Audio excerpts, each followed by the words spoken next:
Здраво. Благодаря. Пеце Свечаровски, Сабат. Саботот, многу мина го знаат. Како сабат. Благодарам што одвои дел од своето време за да го направиме ова интервју. Драго ми е и мене. Инаку Пеце е навистина еден препознатлив урбан прилепски лик кој што го знаат буквално сите генерации. И оние постарите, и оние помладите, човек со кој што има навистина многу што да се поразговара. И околу музиката, и ова твое навистина интересно хоби, твоја пасија што го имаш, но исто така и хортикултурното уредување на градот, односно паркот кај судот каде што се наоѓаме, каде што Работното место. да, ова неговиот прекрасен изглед е благодарение на тебе. Благодарам. Предлагам да седнеме тука во паркот и да поразговараме околу Ајде. повеќе теми. Ајде. Моторот ќе остане тука. Нема проблем, нема проблем. Someone to show me the things in life that I can't find. I can see the things that make true happiness. Пеце, како што кажавме, твојот прекар, што го имаат сите прилепчани, е Сабат. Да, е по ова. Black Sabbath бе. групата. Да. Зошто твојата умилена група? Да, тоа Од дете. да, од дете. И затоа и ми остана како мислам ми остана како прекар, по прилепски кажано. Секој еден во прилеп неизбежно е. Неизбежно и се препознаваме ние по прекарите. Прекари, инаку нема никој не знаеме, редок случај фамилијата не знае.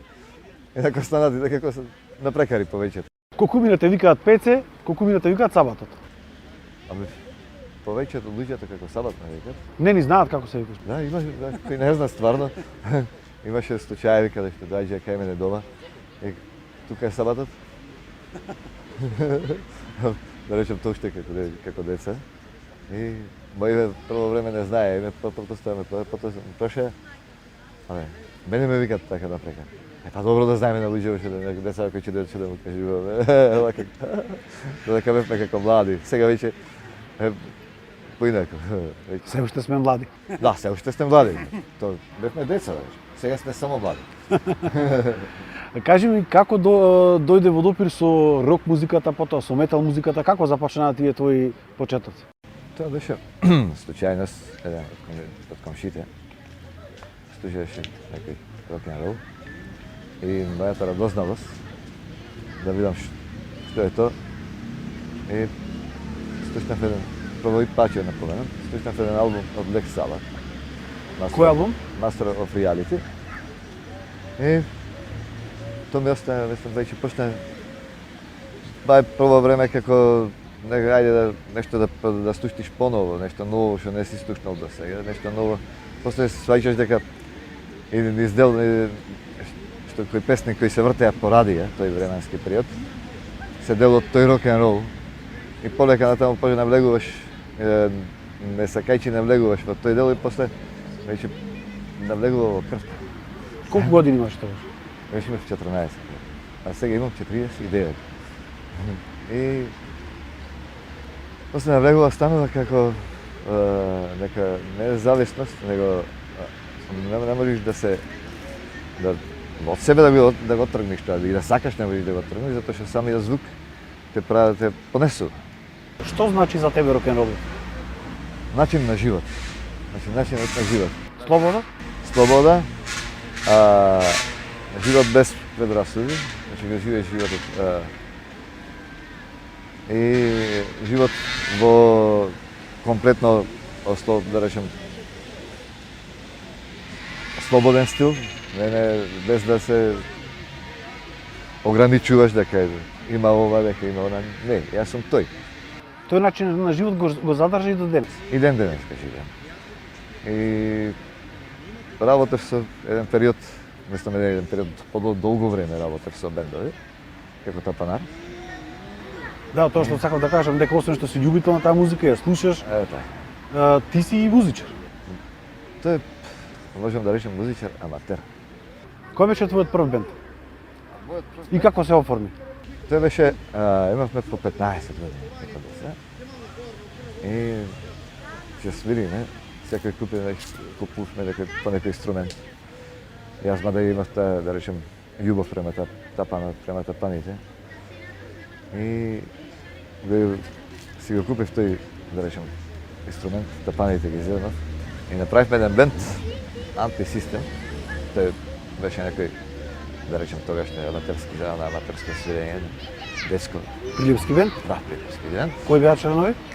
Абе, Игор Бело и Диме Поповски.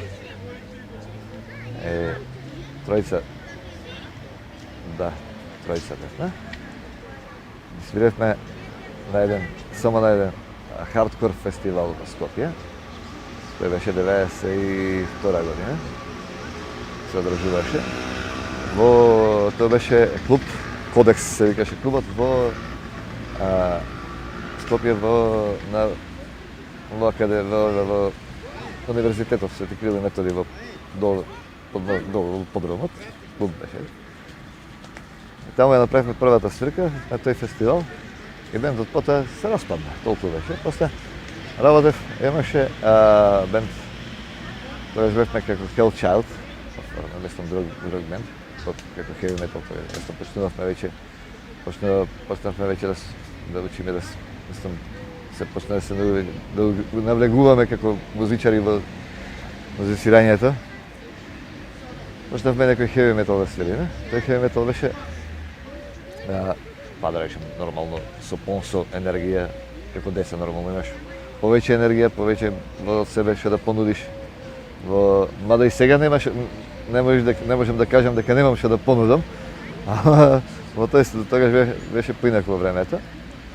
И со него свире, мислам, тој бенд потоа се преименува во Сиена.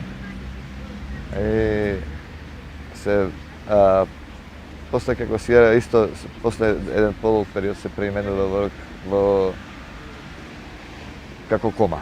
Тогаш бевме, мислам, потоа запозна публиката како Кома. Учествувавме на некои фестивали, да речем своји свирки, мислам, правевме низ градов, надвор од градов. Имавте авторска музика? Да, претежно авторска музика свиревме. Избегнувавме да свириме туѓи песни, затоа што тогаш имаше некоја навала на тужби од западните бендови со преработките и знаеш како се чувствуваше мада кања се оде немаше никој ни да не.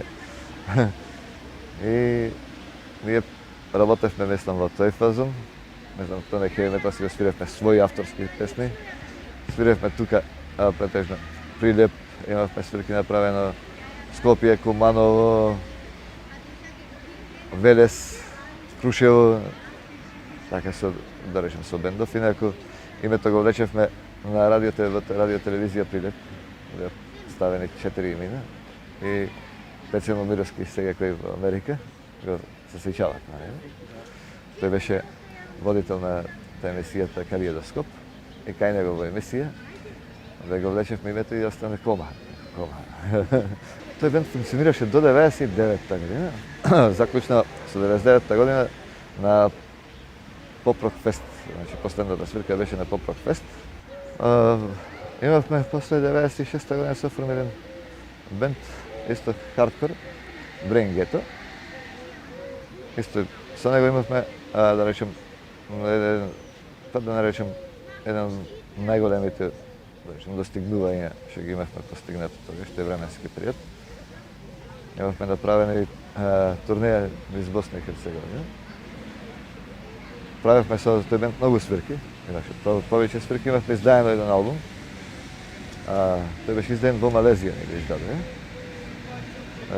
Во Малезија има, мислам, тоа требаше нека турнеја да правиме низ Малезија, ама тогашните, да речем,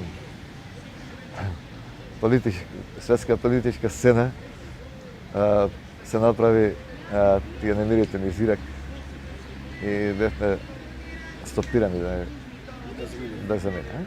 Останавме, мислам, али во секој случај беше поминавме, мислам, и тука во Кеј правевме повеќе свирки низ Македонија. Бевме во една прилика за чудење во Скопје каде песните не ги пееја, публиката не ги пееше, значи веќе после издавањето да речеме тој албум. Тогаш немаше да речеме во интернет па да те следи на интернет да може преку YouTube да те преслуша. Значи да ги набавил тој од некаде седе касета, значи, и тоа беше значи стварно голем успех, значи се чувствувавме исполнета. Публика ја пее сата, она се чувствуваше исполнена, веќе она чувствуваш дека си на сцена дека си ти тој што треба да видиш тука поставен. Сега музички активен е или не? Моментално активен само за себе, за да и да купува претежно порок за по мотор забави, де. Некогаш од време на време знам некои испади онака да се качам на сцена да отпропам некоја песна. Значи тој моментално те понесува самата еуфорија. И покрај еуфоријата Ивана Василе чекај изнегуват, не можеш да го задржиш. Сепак има нешто што греби однатре. Последната група во која што свириш? Тоа е бенд, тој беше измешан бенд, беше од Скопје, Кавадарци и Прилеп. Wings of God. Тоа беше бенд, некој треш метал. Свиревме, имавме неколку свирки во Скопје направени, последната свирка не беше направена во Приштина, на еден фестивал. Со косовски бендови беше повеќето. И само ние бевме надвор и имаше од надвор, од Косово, и имаше еден бенд од Албанија. Значи останатото беше сето на фестивалов косовски бендови. И бевме стварно добро причекани и мислам дека се почува имаше некој чувство на америчка сцена. Слегувајќи од сцена, тогаш во буквалната смисла се почувствував музичар, каде што трча публикава и сакате чека, трага еден одавде да сакам да се сликам. До тогаш го немав осетено тоа чувство. Во Косово го осетив, тогаш сватив дека стварно биле жедни за рок-н-рол. Бевте члени на Бен Хур, ако не се лажам? Не, во Бен Хур сум се појавувам како гостин. А гости се? Како гостин се појавувам на два спотовите нивни. Тоа беше првото ме покани како гостин да се појавам на спотот. На првиот спот, ова време е за нас. Тој е снимен 2003 година во Марко Сепенков спотот. И вториот спот беше снимен на Маркови кули, што беше под покровителство на владата еден период. Со кој бенд ќе сними најдобар спот, да добија таму 8.000 евра имаше некоја награда. И да речем, тогаш е снимен тој да речем во склоп на да речем под топ покровителство. Ако правиме сега споредба од времето на вашата младост, рокот, рок-н-ролот, хеви металот во тоа време, каде се собиравте, како се забавувавте, каква е сега ситуацијата во Македонија? Така, сега, моментално, не можеш да, секоја генерација си носи свое. За разлика ние растевме на еден друг начин. Ние растевме со љубов кон музиката, претежно, преголема љубов кон музиката, од причина што не можевме да дојдеме до музика, порачувавме една касета која набави еден албум.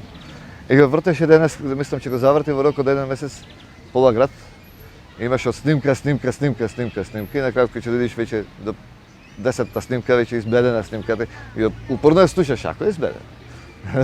Од касета на касета. Ама упорно ја слушаш, што во себе, значи, ќе го преслушаш упорно и кога ќе го набавиш со чиста снимка, веќе си, уште подобро ти е. За разлика сегашниве, мислам сегашниве генерации, му е да дофат се. Имат по интернет и комплетно се, значи имаш се што и да посакаш. Не мора YouTube, значи имаш еден куп музички други канали кои што можеш да си најдеш се што те интересира, се што сакаш од страна на музика. Се му е достапно. Се викам дека и тие ја слушат како и ние што ја слушавме. Барем се надевам дека ја слушат. Таа, да речем, тој жанр на музика, тој heavy metal, rock and roll, или не е битно, underground сцена, да речем, да ја следат. Сега гледам, има доста дечки што работат, стварно, има и сега дечки, кои што, да речем, од генерациите наши деца нивни, работат со доста љубов, со доста добра музичка подлога и се добро уиграни има бендови кои ги последно време ги следам, има неколку фестивали кои се одржуваат низ држава онака на heavy metal концертчина се прават кај што си можеш да слушниш добра музика. Од деца полни се енергија. Во нив сега има енергија, можеш да слушниш добар квалитетен звук. Спомнавте исто така моторијади. Имамо, тоа се претежно мотожурки, мотозабави, така. Се организираат мотоклубови во Македонија. Тоа е за она што сакам второ да поразговарам со тебе, а тоа е овој прекрасен мотор позади нас што имавме можност и претходно да го видиме, со кој што пристигна тука во паркот. Таа е една твоја исто така покрај музиката, твоја пасија, втора љубов. Втора љубов, тоа беше рок-н-ролот, како рок-н-рол. Претежно, јас така викам, андерграунд сцената. Таа андерграунд сцена, не можејќи овде бендој да, после луѓето почнаа да ни бегат, бендоите почнаа да се распаѓаат бендоите.